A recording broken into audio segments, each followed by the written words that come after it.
Tuesday. Just watching this video about, forgot my man's last name Adorno. Very interesting. Apparently a Marxist thinker.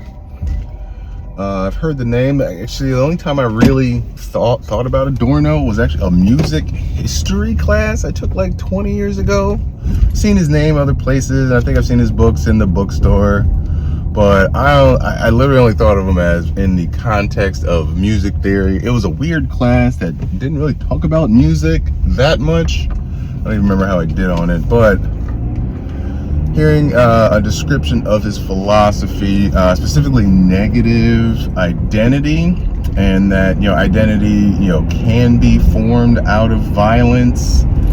That definitely made me think about the the concepts of consciousness that I've been thinking about recently, and that the self begins sort of in the moments when the child is born and birthed and separates from the mother, which itself is similar to the first conscious men separating themselves from nature itself, right? Realizing they were not nature. At some point a child realizes it's not the same as their parent and has to begin to form their own identity. Whether they embrace the cultural identifiers of their family, their community, wherever that is, or in modern times, post-internet, social media, the attention economy, we can kind of find our own community online, but that community is really just sort of like a bunch of people seeking identity, and then identity isn't something found within. It's it's an aesthetic. It's a way you dress, the words you use, the books you read, all that stuff. And yeah, definitely a lot of thoughts churning, man. Thinking Snow Crash, the May, I gotta see how that's pronounced, the May in Sumerian times were just sounds that prompted humans to do things, absent sort of, and I think the implication is that they don't even know why they do it, right? They dig the ditch, they don't know why the ditch is getting dug. That sounds like the army, right? You do a lot of stuff and you're not, that sounds like the chain of command hierarchy. So I'm not sure if there's sort of this mechanistic, the words speak and then just actions happen, right? But in the archaic state, I'm not sure how you separate the act. You see an individual in this sort of zero perspective world and zero perspective consciousness, right? Experiencing someone else doing something, right? And then these sort of the base structures of their consciousness, of their experience, of their cognitive abilities, right, almost automatically projects what they see into themselves for them to then sort of replicate. So, right, May is just people seeing other people do things and then doing things themselves. I don't think May would make a crippled person suddenly walk, right? It was information. Try to link it to binary. I think Neil may have gotten a little out on his skis with what he was talking about, but we'll get back to that in a second. Check you guys in 1 second.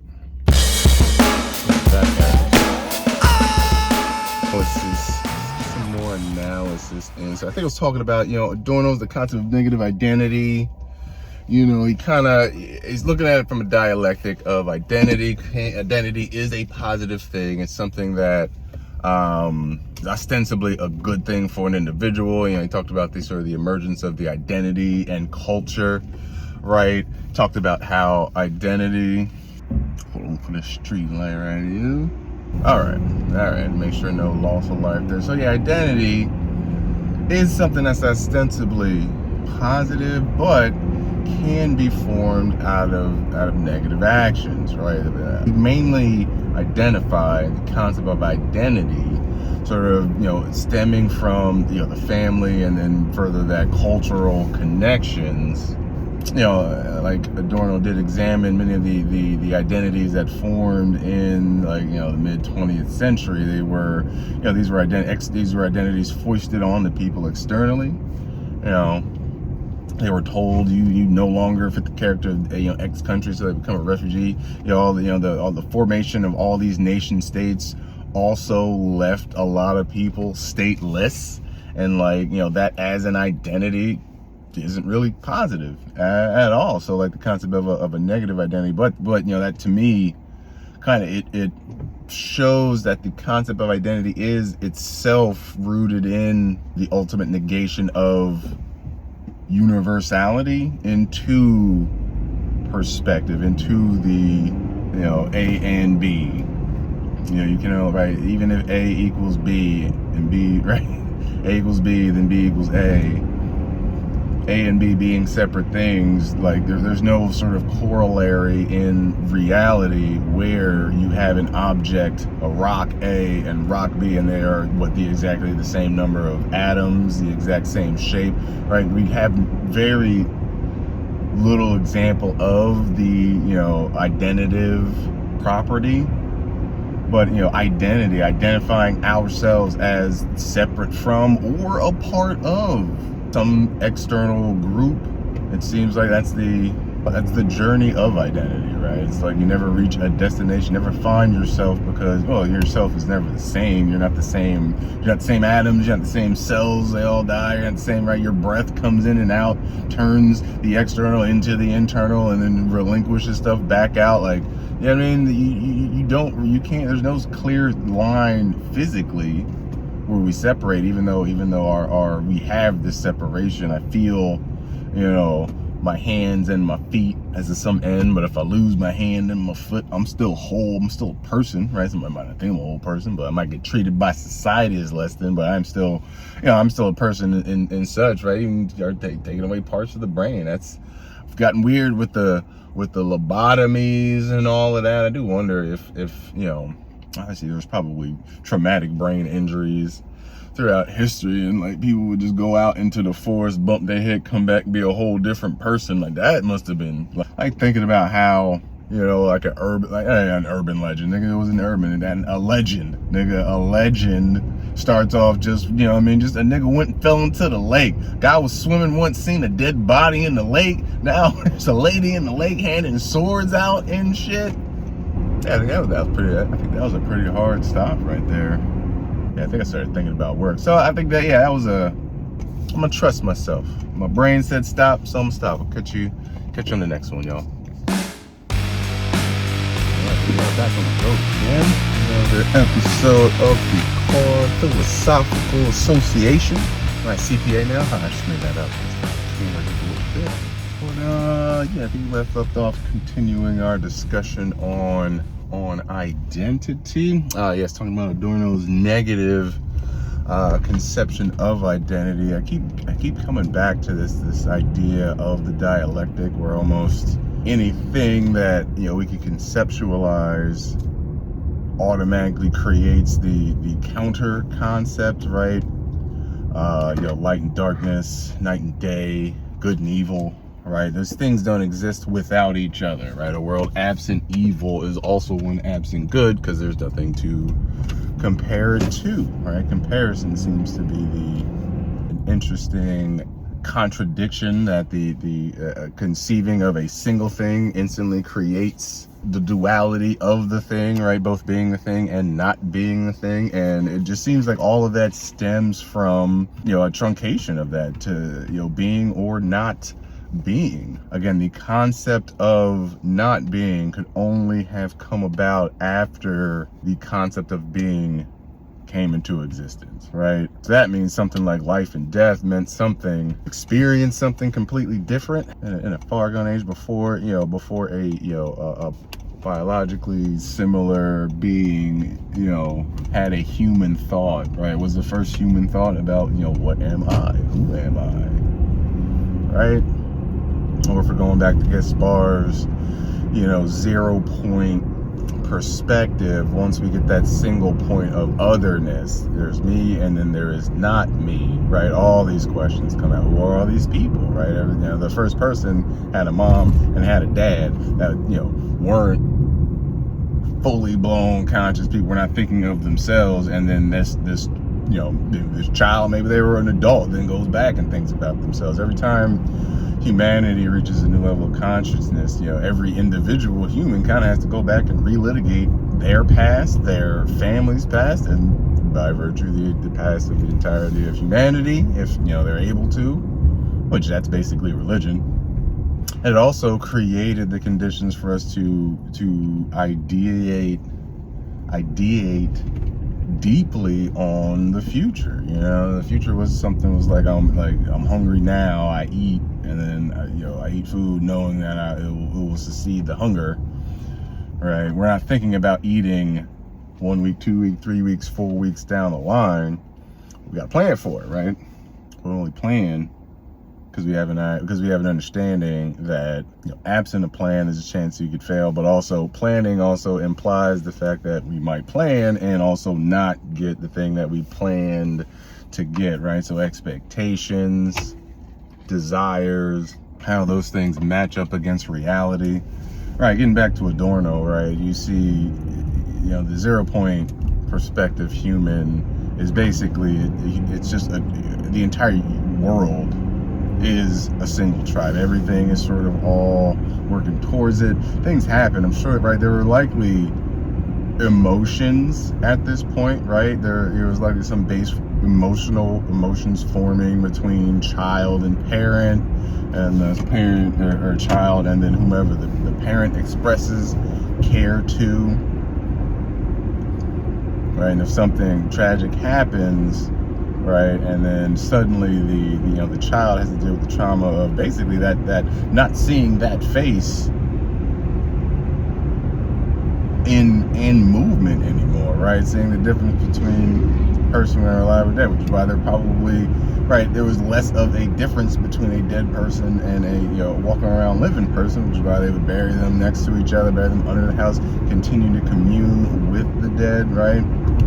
That was a super interesting tangent, how our concept of death is likely, kind of evolved to be this final thing versus early civilizations. There's evidence that they would, bury the dead underneath the homes of the family, and kind of in later times, once the spirit had fully moved on, then they kind of move in. That just sounds to me like the memories of the person are so vivid, right? Early man could almost construct AI avatars, like those holograms. Like they would sort of construct these holograms, except they would all exist in the same mind, right? But it's a 0 point kind of perspective. So we all are kind of sharing the same things, and it's almost like what is it, like a group psychic event, or a group hallucination, group delusion. Otherwise, fairly sane and rational people will just believe a thing that maybe runs counter to whatever tenets to reality, counter to evidence. But just because the group that they're in, right, it really goes that the emotions that we feel aren't just there as abstractions of the real world. They're there as signals from the real world. So the comfort of community will certainly encourage the acceptance of, I don't even like saying illogical, because an adherence strictly to logic without any type of grounding in the real world is problematic. But logic's a tool, and it's supposed to help us reflect the real world in our internal world. Help us reflect, and predict what'll happen based on what has happened, right? And it's the universe is a deterministic view of the universe does imply a lack of free will in specifically humanity. Because we're the special ones. But I wonder if a deterministic view of the world combined with indeterminate constituents, right? We can talk about the local, we can talk about gravity in a local sense, but when you start talking about gravity in a galactic sense, right, maybe it changes its character. The difference between a qualitative and a quantitative difference, again, still haven't gotten quite clear on that, because just seems like a qualitative difference, right, just sort of where two things are just completely separate only happens at a higher level of abstraction, right? The nihilist in me says we are all just atoms shaped people-wise, which then begs the question: where's the delimiter between the atom-shaped people-wise and the atom-shaped, air-wise? Very difficult to really do that. You can see there's differences, but right,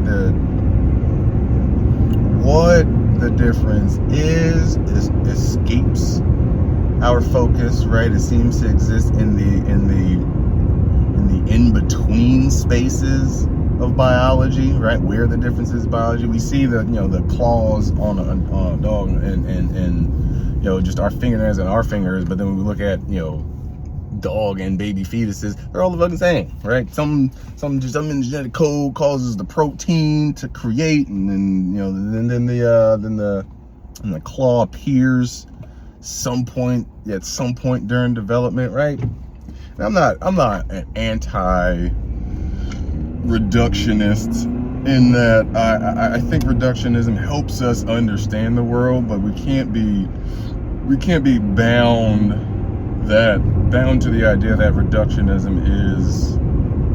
the purpose of reductionism is a full accounting of the universe. Just doesn't make sense, right? It doesn't make sense that we could have an accounting of the universe itself that isn't itself the size of the universe. So I'm thinking of the last story ever told, where the computer tries to figure out the end of entropy, waits until all of humanity has evolved post-life, and the entire universe is just dead and filled with black holes swimming around. And finally, after all this time, the computer says, I've solved the problem of entropy, and the answer is let it be light, right? So our current conception is really of science is really the purpose of science is an explanation of theology, an explanation of sort of our place in the heavens. And yeah, for being honest, not really the pure exploration, if that's even a thing. You might explore just because of you have to, right? It's what kids do, right? We're all children who never really grew up. If we're going to, but it seems like our scientific exploration has been more about not even confirming our place in the hierarchy versus we don't even question whether or not a hierarchy is needed. Right now, hierarchies. I hear hierarchy. I think math, man. I just think, what I mean. I don't ascribe value to the level on the hierarchy. It's organization, right? Even though every individual is going to ascribe a personal priority to anything, right? And then just naturally a hierarchy appears when we have the choice whether to eat or not to eat, to be or not to be. But how do we embrace all of these contradictions that seem to pervade us, just not historically, in some sense biologically? How does a sort of indeterminate mind rise out of the determinate genetic sequencing of our DNA and such? Shout out epigenetics, learning about that made me realize, hey, listen, the world around you affects how your genes express. So the raw genetic code itself doesn't actually tell us the environment that the genetic code is in impacts how those genes express. So again, this doesn't disprove evolution to me, it just adds even more layers, man. Like if you think about the way I kind of sum it up, right? The theory of gravity. I think the theory of gravity makes sense. If it didn't, right, we wouldn't be able to actually fly to the moon. I do think we actually built rockets and lifted off into space. But I also understand that if you actually apply the theory of gravity to all sort of, to all automata, all atoms, you functionally get the three-body problem in, astrodynamics on a quantum level, and trying to parse that seems extremely difficult, if not impossible, sort of either absent an adjustment in what we think science is, or how we think, or something like that. But of course, if I'm a believer in the evolution of human consciousness, right, there's a real chance this could be the moment. So hey guys, you might be the moment, I might be the moment. If we all just embrace the moment, we can find out what the future is right now.